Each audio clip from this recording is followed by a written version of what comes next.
You know, one of the things that I'm starting to appreciate in making these top 5, top 10, top 20 videos is that it's forcing me to go through my collection and really seek out different fragrances that I may have forgotten or get lost in the shuffle. And in doing that, it starts to reignite passions and flames for this whole fragrance thing.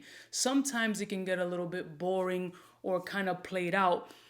But at moments when I think I'm like trickling and falling out of love, you start to re-smell things and it gives you this sensation and this feeling and this kind of like, wow, this is why I do this shit and this is why it's still a passion of mine. So when the brain starts fucking with you, telling you like, nah, this is kind of dwindling away, the scent brings you back. Now, in doing these videos, I tapped into 5 designer fragrances that really gave me this kind of sexy, like, wow factor that I really enjoyed about them. And I want to share them with y'all because these are 5 dark and lovely, sexy designer fragrances that really starting to reignite my passions. Let's roll my motherfucking music so I can put you onto these 5 fragrances and let me know what you think.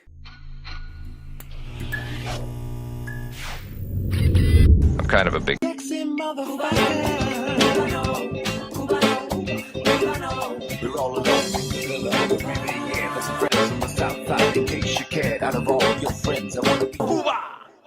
Blessed morning, my beautiful peoples. You know who it is. This is your boy, C to the U to the B to the A. Now, these are just dark, sexy, robust fragrances that necessarily don't shine as much in the summertime. What I feel is that these are going to be more catered to the fall. Now, I'm not listing this as like a top 5 fall, whatever.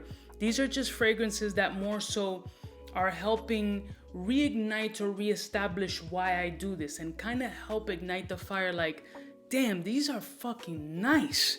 Like, I like this shit. This works. This does beautiful magic and beautiful things off of my skin that really helps us realize why we're in this space and why we got X amount of bottles or make the content that we do. And one of the fragrances that help kind of propel that is this little designer weirdo bottle that I've mentioned in a bunch of fragrances that has so much niche quality and is a really impressive release by this designer, Philip Plein, and that's No Limits.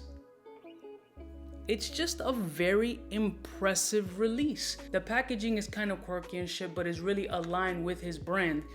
And it's just such a dark, robust, sexy, very kind of pungent in a way scent that really attracts you and kind of makes you like, wow, I didn't expect this to come out of this fragrance at all.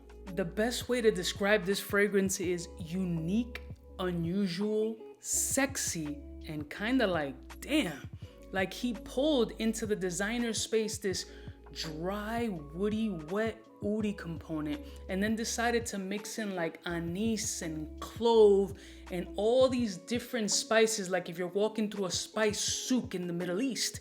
And then on top of that, just decide to do some semi-sweet dark chocolate grazed all over this fragrance. And then there's this smoky leather element of it that smells like a sweaty bicycle seat after a fat dude like myself's asshole been dripping all over leather.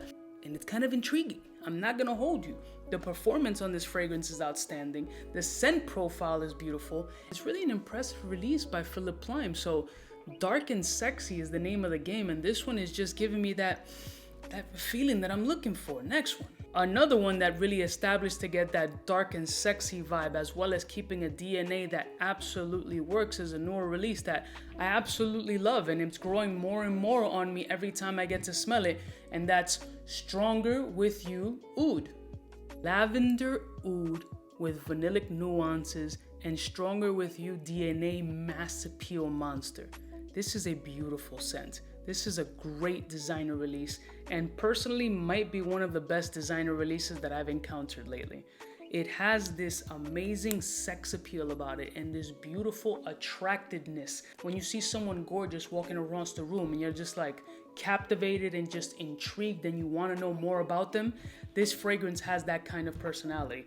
It's a gorgeous fragrance that has great performance and really am so enthusiastic to wear this in fall and winter that I can't wait. Like, I've never wanted summer to end a little bit quicker just to try a fragrance. Sounds stupid as shit, but it's actually how this fragrance makes me feel. So this is definitely dark and sexy as shit. that you have to try. Next one. So the next fragrance on this list is another sexy ass designer with a lot of flankers, and most of those flankers are pretty solid, but this one in particular, oof. And that's Givenchy Gentleman Reserve Prive. Gorgeous presentation. I love the whole gradient tone into that light brown, into that dark, kind of representing that chestnut, irisy kind of vibe that, oof, beautiful. And then when it dries down, you still have that sexy Dior-ish powderiness mixed with this nice whiskey. Single maltish, no peat whiskey with this powdery beauty, which makes it seem like you're just on a sexy ass date with your significant other. She's wearing this powdery style fragrance. You've been sipping back on a couple, and you're kind of like, you know, just next to each other while you're wearing a nice leather jacket and shit, and kind of a smoky jazz room ambiance. It's really the scenario and scene that plays in my head on some movie shit. Slightly dim light, little smoky atmosphere, not choky smoky, but really pretty, leathery type vibes. She's smelling all feminine and pretty, her hair's done up right, and then maybe later on in the day y'all decide to share a cigar type shit. It's a fucking vibe. This one is another sexy ass release that really deserves to be in this dark and lovely sexiness vibe that I'm talking about, these black bottle boys that's up in here, cause it's a banger. Next one. This is beyond surprising. Now this is dark with some freshy nuance, but it's a car manufacturer, and car manufacturers should not be making these types of fragrances, but Mercedes-Benz Select Night is an exception to the rule. Yeah, this definitely dark and sexy with the woody component here, but there's a lot of bright, vibrant, crisp liveliness to this fragrance that kind of gives a nice equal balance to the dark and sexy vibe of this fragrance. It has a strong cardamom presence and a little bit of a tonka bean flair, but with this lavender bright crispiness that's super invigorating and inviting. The notes indicate that there's patchouli in here, and I do get essences of patchouli, but it turns out more at a base that it's more woody, vanillic, lavender, cardamom, and again a little bit of this tonka beanish kind of vibe that I get off of my skin. Very, very sexy, still has a nice amount of sweetness, but still maintains that dark, sexy oof factor that I'm looking for when it comes to these designer fragrances. And coming from a car manufacturer, this is something that should come with like a S-Class. Like you purchase an S-Class and this should be right in the glove box on some like, trust me, you won't regret this $158,000 purchase.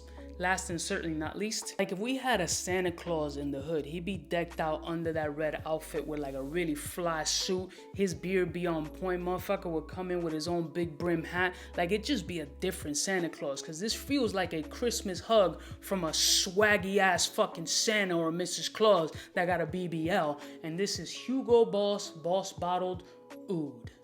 It just smells like a fucking holiday dessert table with sexy people around. It's like Granny Smith apple pie and oud with a little bit of a leather flow. That's all this fragrance is. It's bright, it's ripe, it's toasted flaky pastry apple pie with oud. Very sexy. Love what this does off of my skin. And again, this one was one of those that was kind of lurking in the background. And going through some fragrances, I was just calling some like test strips, and I was like, nah, this, and then I was like, whoa. And I was so in the mix of just smelling and spraying that I didn't look at the bottle. It was just more so spray and smell, and it was put to the side, and I was like, whoa, let me bring this one back.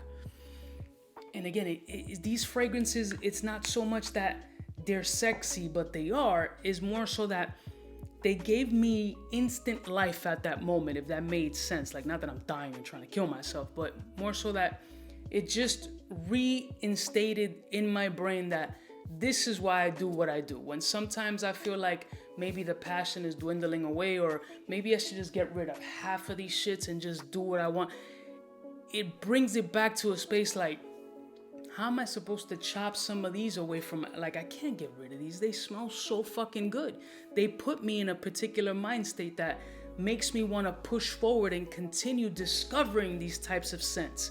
So it's like, when you try to leave, it fucking pulls you back in. And that's how this fragrance game works. I know it's not an addiction for me. I always used it as a tool for entertainment and to make content as an entertainer. That's what I like to do. But it turned into this crazy passion, which I thought I was losing, and then they pull me back in. So it's like, yeah, this is why I do this shit, man. I love this shit.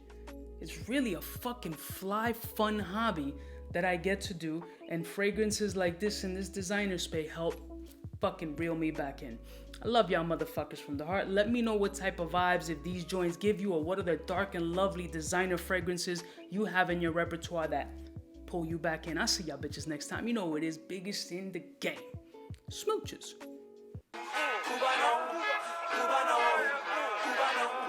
Cubaknow, what's fresh, who's best? Wanna know who's gonna pass the test? For the fly gun holder, money folder, Motorola start tag when it's time to call back. For the rough, rugged, and raw way, this nigga Jay, it's a game, but he don't play. Hey, for all the chicks that got dead in the penthouse suite on top of my mom's crib. It's nonsense you never get in.